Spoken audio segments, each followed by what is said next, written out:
While searching for Akiyas or abandoned homes in Japan, I came across some really, really cheap condominiums, or condos as they're known.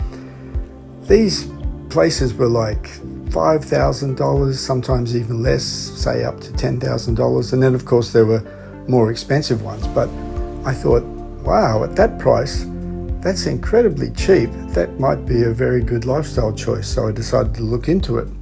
So I settled on this one particular condo called Prince Heim, which is up in Yuzawa, which is snow country. And I was thinking, well, perhaps if I rented it out during the snow season, I could actually get my money back. But also, if I wanted to go skiing, I could go and use it. So it was time to have a look at this particular place. Now, this condo looked great because it had a swimming pool, a gym, a fantastic view, and best of all, it only cost $5,000. Now you might think, well, there's a catch obviously because there's going to be ongoing fees, and that's the case. As with most of them, you have a monthly management fee, repair reserve fund, water usage, electricity bill, and the yearly fixed asset tax. But when you added all of those up, it still only came to about $2,600 a year Australian. In Australia at the moment, you'd probably pay that for a month of accommodation, so I didn't think that was too bad. I contacted the owner through the site that was advertising it, and this is the reply that I got. Who knows the reason? But anyway, undaunted, we decided to go ahead and go up to Yuzawa and have a look for ourselves. Eventually we just rang the real estate agent to contact them and find out whether we could come and have a look at some of these places, which is what we did. So it was time to start our road trip. Say bye. Which wasn't too hard, but sometimes you come across car rental places that will not rent to foreigners. Sometimes they will hit you with full insurance for each day because they don't trust you, perhaps based on bad past experience, I'm not sure. But in this case, it was all smooth. We got our car and off we went. We stopped for a break here, somewhere in Saitama, and we just needed it because we spent about an hour and a half, 2 hours in the car going through tunnels and being stuck in traffic. But now it should open up and we should be on our way. And how wild is this thing? Look at the choices. Mocha coffee. Almost 20% of Japan's resort apartments are located in the ski resort area of Yuzawa in Niigata Prefecture. Now the town has 58 resort apartment buildings containing approximately 15,000 units. These resort apartments were built during Japan's bubble economy in the late 1980s, with as many as a third of the resort apartments developed during that era located in Yuzawa. And some of those buildings were masonette type apartments over 100 square meters in size, and they were priced at over 100 million yen. However, many of the apartments were only designed to cater to short-term residents with tiny kitchens with one cooktop, which you'll see in this video. We made it after what, 3 hours? 3 hours. 3 hours or so? Lots of tunnel. Lots of tunnel. Yeah, I think the Shinkansen might be a better way to go, but it was a good drive, pretty straightforward. And now we've arrived at the real estate agent to look at a condo up here. And as you can see from the earlier film, this place is full of condos.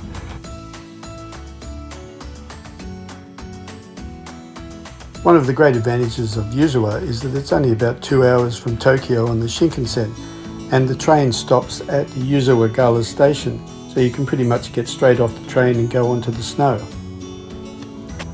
I'm here with Tsuchiya. Yeah, I'm Tsuchiya. Tsuchiya. And this we're going to have a look at a condo apartment. Yeah. Yep. Okay.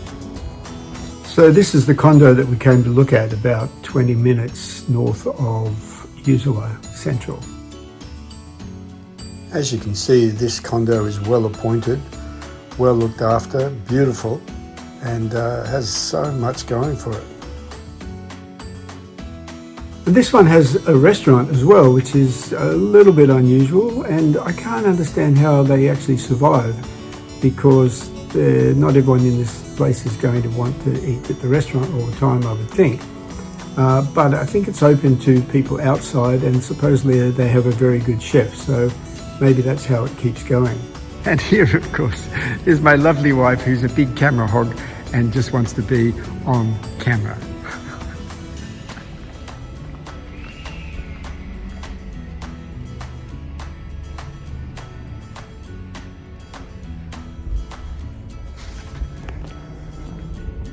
This condo is on the 12th floor, so you get a pretty good view from up there.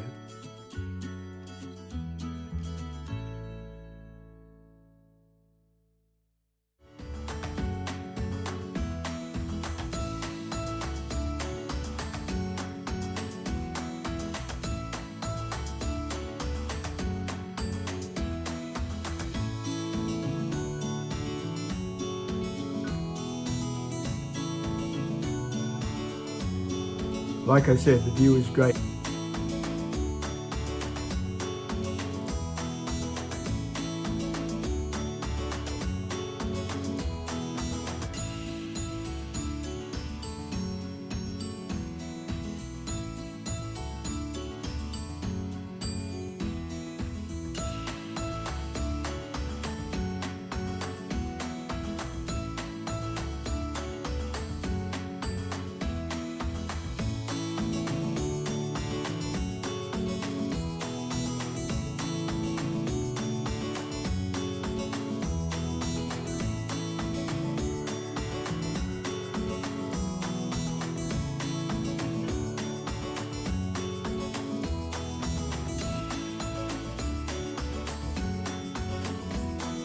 Now I found this interesting. That device on the right is a electric heater, but the larger object on the left is a cooling unit, heating unit. And the reason that it's sitting on the inside is because this condo doesn't have a balcony, and you can only have an air conditioner if you have a balcony. And my thinking on this was maybe they need that for the access to be able to get out there and put it in. But my wife was saying that maybe the build-up of snow on an external thing like an air conditioner would eventually pull it down off the roof. And so if you've got a balcony, you can clear the snow. I'm not quite sure, but supposedly these cooling units and heating units work quite well. But something to take into account, if you want air conditioning, you need to have a balcony. And it had a public bath, an onsen, which was really quite nice, really very large, well appointed, looked like a lot of fun.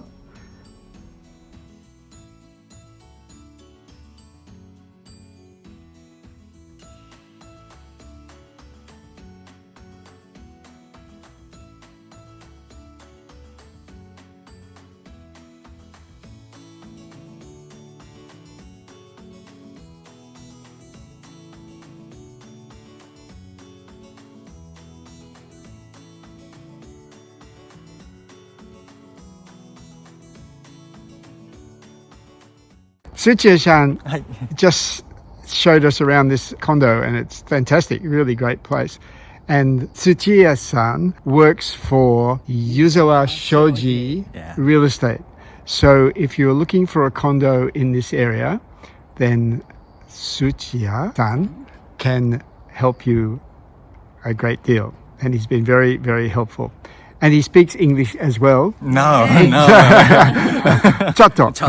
What are the benefits of Yuzawa に住む何か利点だったり PR があったら教えていただいてもいいですか？やっぱりそのリゾート地でありますから、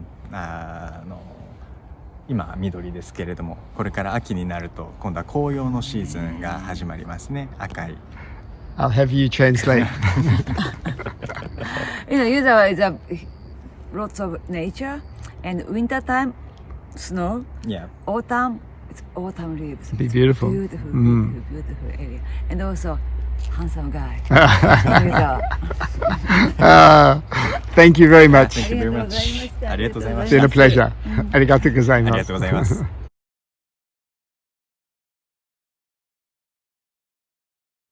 I recently interviewed Ziv Nakajima-Magen from Nippon Tradings International, and he has a wealth of knowledge about Japanese real estate. The much longer interview that I did with Ziv, where we discuss Akiya, apartments, Japan real estate in general, a whole host of things, can be seen in my next video, Japan Dreaming 6. But for now, I've included a clip where I asked him specifically about condos as an investment. It's very enlightening, and it ties in with what we learnt on our road trip. Today, I want to introduce Ziv Nakajima-Magen as my first guest. Ziv is co-founder of Nippon Tradings International, a buyer's agency and portfolio management firm based in Japan that helps take the confusion out of buying Japanese real estate for foreign nationals. Welcome, Ziv, and thanks for taking the time today. Pleasure. I recently looked at condos, condominiums up in Yuzawa, or Yusawa, and since the bubble burst back there in the 80s or 90s, condo prices dropped dramatically. I mean, we're talking like $5,000 to $10,000 US. And I've discussed in this video a bit earlier that the condominiums, at least in the snow country, didn't make much sense to me from an investment financial point of view, though they have lifestyle potential if you love skiing and that kind of thing. Now, you handle condos as well, I believe. Yes, we do. And the customers are buying in those areas, those extra cheap condos. I wouldn't think they would be great from an investment point of view, but a lifestyle choice would be probably a good bet. Is that your experience, or you find that they're actually a good investment as well? They're not a good investment simply because most of them are in resort locations. Yes. And resort owner unions are usually very much against rentals, right? So even long-term rentals, definitely monthly or short-term rentals, they might not be able to legally block you from renting out at least long-term or monthly, because that doesn't fall under short-term stay regulations. So they can't legally prohibit you from doing that, but they will be making life very difficult for your property manager and for your guests. So most property managers would not handle rentals in resort condominiums. Okay. If it's a standalone condo unit in a city, for example, if you like to ski and you're buying a condo unit in Sapporo, just somewhere in the city, normal condo unit, that can be rented out similar to all other big Japanese cities. But if you're in more rural areas, even if you manage to find a condo that's not in a resort location, long-term rental would be your only option, because the owner union would again make life a bit difficult for monthly or short-term rentals. Right. Short-term rentals would not even be possible legally without their approval. And with long-term rentals, if it's a resort type of location where people only come for a few months of the year to ski, there's not going to be that big of a tenant base who will want to rent that out from you long term, right? I mean, aside from the winter tourism, those locations don't really have many people coming to them throughout the year. And definitely nobody living there out of season. So no, they don't make for the best investments, unless, again, you're buying an entire structure and repurposing it into a short-term stay hospitality property within city regulations, and you get your license. But that's running a business. It's not a passive or semi-passive property investment. Sure. Well, I think that's probably my experience from being up there and talking to people up there, that I think that concurs with that.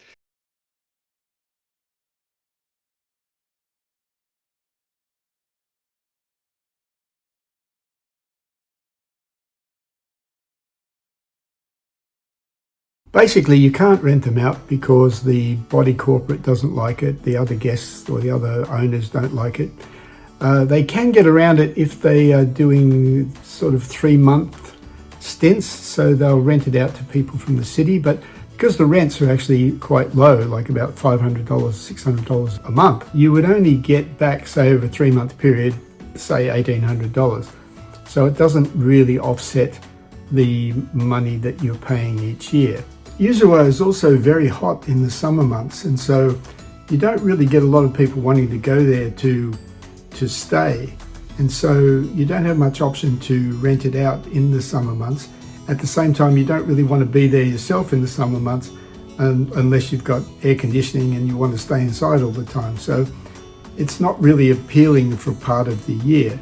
And the main time when you can rent it out, when it's snow, the body corporate generally won't let you do that.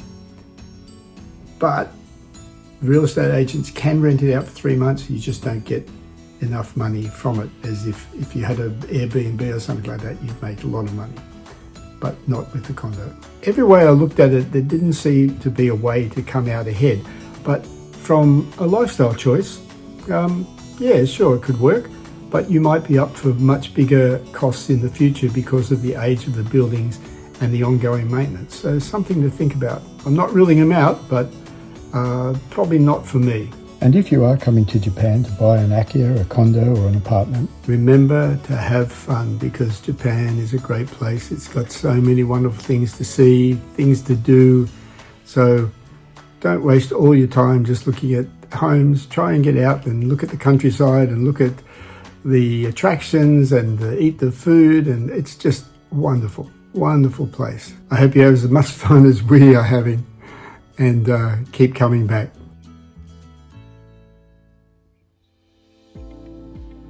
And here's some local Harry Potter fans.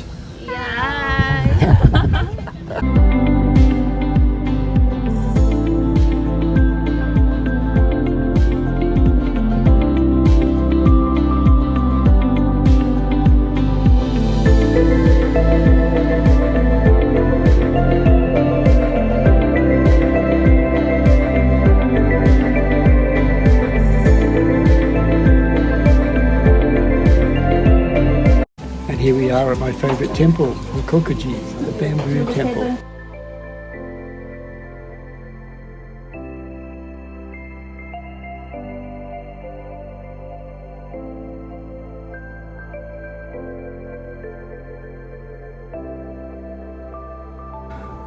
We're on the Daibutsu hiking trail from Kitakamakura to Daibutsu, the big Buddha.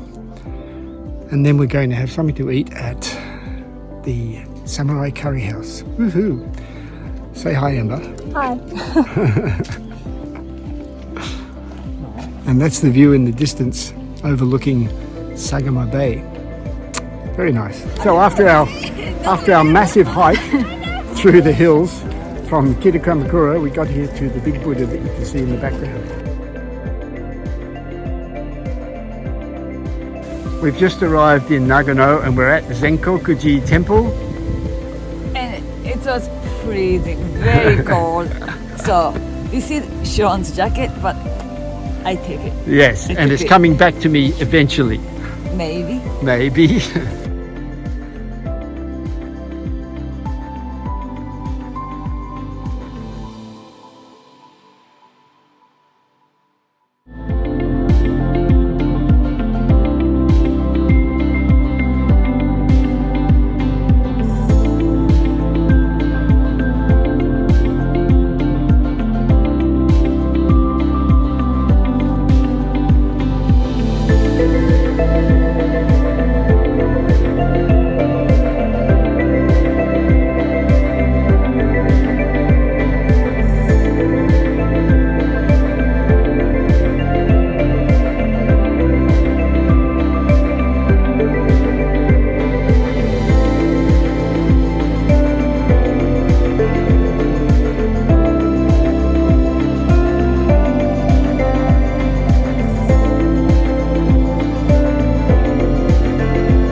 very easy to get philosophical when you're in Japan, and I see myself as a Buddhist, although I don't buy into everything. And I'm also very much into Zen meditation. But, you know, Buddhism confronts all those issues in life and death. And the thing about these graves is that it makes you think about your own mortality, I suppose. And I remember taking my daughter to a gravesite when she was much younger, and I said to her, you know, all these people lived, Anne. My daughter's name is Amber. I said, all these people lived. And they all had hopes and dreams.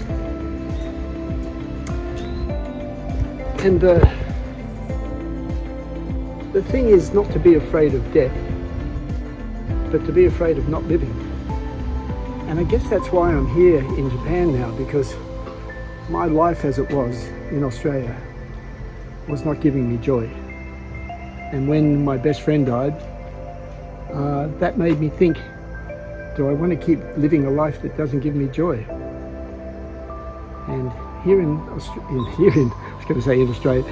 Japan, every day I wake up and I'm happy and I feel joy. So at least for now, I've made the right decision. But might be something to take away from watching this video is that if you're not happy, change it.